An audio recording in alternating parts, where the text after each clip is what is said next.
Magandang araw mga kaibigan. Nagsimula na po ang day 1 sa impeachment trial ni BP Sara. So ang tanong, personal ba siyang nag-attend? The answer is no.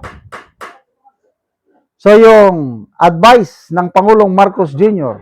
na sabi niya dapat siyang mag-attend na pornada, na nabaliwala. Bakit kasi ang Pangulo nakikialam pa? Dapat sana tumahimik na lang. So wala. Si Attorney Michael Powa lang ang nag-represent kay BP Sara sa day 1 ng impeachment trial. So wise strategy. Hindi naman kailangan.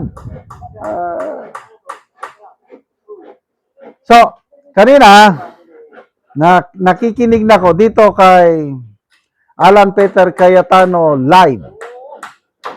Mapapanood na sana yung ongoing proceedings. May mainit pong talakayan, debate between the Senate President and Senator Cayetano raising important questions. Nako, napilitan si Senator Cayetano na isuspend ang proceedings. Kasi parang kwini-question ni Senator Cayetano yung posible na si Senator Escudero ang posible pa lang ito, hindi pa. Kasi ang plano ata nila, si Senator Escudero ang magiging presiding officer. So I don't know kung ano ang mangyayari. Ito, naka-suspend pa rin ang ano dahil I strike the record merong binanggit ni Senator Cayetano na yung SALN daw noon ni Senator Escudero is na open. I don't know. Kaya that will make him hindi na maganda na magiging presiding officer. Bakit kasi hindi pa nila ituloy na si Gatchalian ang presiding officer? Bakit? Kulang ba ng ano? Kulang sila ng confidence? Kulang siya ng confidence? Kasi nung una, tinanong siya ng media, sabi niya na, I'm willing to preside. O dapat siyang mag-preside. Bakit ngayon is parang mayroon silang plano na si Escudero ang mag-preside. Kasi isang profesora, I think Professor Franco ata ng UP, mayroong bagahe si Escudero to preside. Ibig sabihin, meron siyang issue. Ano yung issue niya? Flood control. Di ba, may issue sa kanya. Sinimulan na siyang imbestigahan at ibinida na isasampa ang kaso. Bigla lang natahimik dahil sa pagbaliktad niya pumunta sa Gatchalian camp.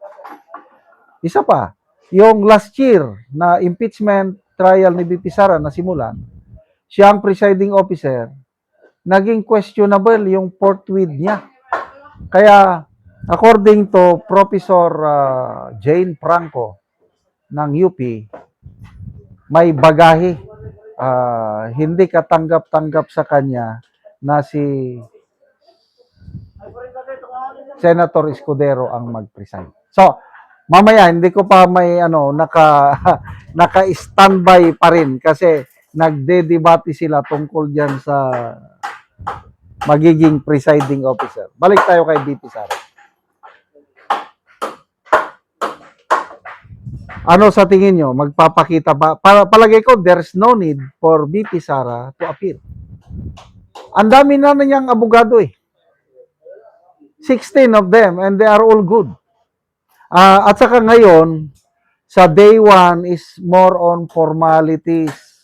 Kaya nga, si Attorney Powa pa lang ang nag-represent doon. Basta meron lang counsel. Ang bloodbath, hindi pa masyado ngayon. Pagdating na sa cross-examination, wala pa. Siguro after 1 week. After 7 days of trial.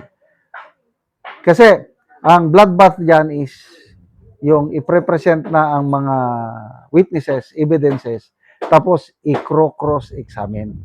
Ang babantayan natin diyan si Madriaga, si Trillanes, si Ombudsman, si Matibag. So wala pa. Again, wise move talaga ang ginawa ni BP Sara na hindi pag-attend. At itong presidente natin, pwede ba wag na kayong makisawsaw kasi wala kayong moral ascendancy to advise the president, vice president to attend kasi nalaman natin kay Attorney Bing Guanzon na itong candidate BBM sa disqualification case niya sa COMELEC, hindi rin pala nag-attend ng personal. Abogado lang ang kanyang pinadala doon. Tapos ngayon, pa-advise pa siya na mag-attend si BP Sara. Ay sabi ni BP Sara, shut up! Huwag kang makisawsaw. Wala kang pakialam dito. Salamat mga kaibigan sa inyong pagsubaybay sa channel nito. Nakakatulong kayo ng malaki sa tribong Talandig ng Bukidnon dahil ang income natin sa channel na ito is pantulong sa tribo. Namimigay tayo ng libreng yero at pako para makapagpatayo naman sila ng mas maayos na tirahan. Kaya, excuse me, panoorin nyo ang video na ito. Anak ko diri sa balay ni Ate Madeline nga taga Barangay Masimag, Tagbag, Talakag, Bukidnon. So mauna ni siya ang itsura sa iyang atop nga mga buslot na gid kaayo. Di pang butangan lang gani og silupin. So mauna ni siya ang usa ka balo nga among gitabangan sa iyang balay para nga makaatop siya tungod kay mga buslot na manggod kaayo ang iyang atop. So gipang butangan lang gani og fuse glue.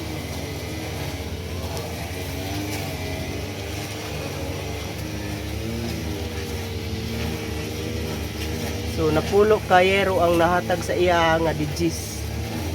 So mauna ni ang yero nga among gitabang nga ilang iatop sa ilang balay. So muna po ni ang mga lansang nga gibahin-bahin. Ito sa tanan, ako dahil usa na pasalamat sa labang makagahom sa atong Ginoo nga dako kayo og tabang kini nga opportunity nga gihatag sa ako nga kani among balay nga among gi puy-an karon. Kami nagtukod ini pero nga kani nga sin kuan ni siya ang tagiya ni katong pulis nga naay kandingan dito sa ubos.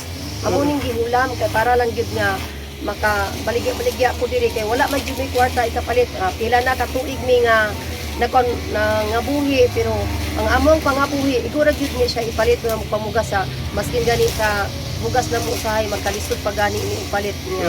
Unsa na lang ang sasin mo na nga dako kami pasalamat sa Ginoo labi gid sa nag-sponsor niini nga inani nga programa nga magpadayon pagyud nga daghan pang mga katawhan nga mga pobre nga angayan gid nga tabangan gid siya.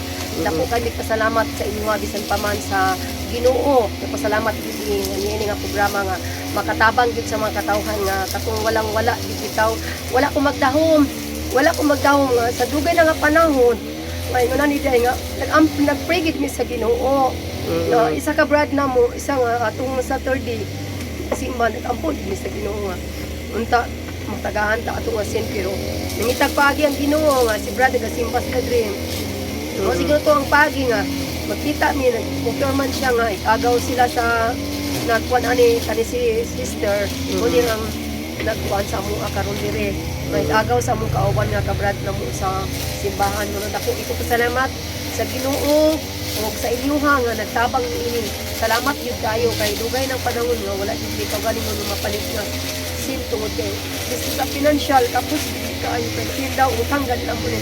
Amo makuha sa ni kuan kahoy kay kawayan ra man ni ang nakabutang diri. Kaya amo aning kuhaon sad kay ibalik na mo dito sa among giulaman kay murag hulam ra namong iba kay wala pa man ang kanding niya to pa man sa Cagayan pud pamig bagong balay magsugod gid bagong nga balay. Oh, salamat kayo. Amo nang ikuan salamat gyud kay sa nag atop kay tungod kay kulang may kahoy tapos human nakaton pa man ni siya kay Salamat kaayo. Salamat kaayo.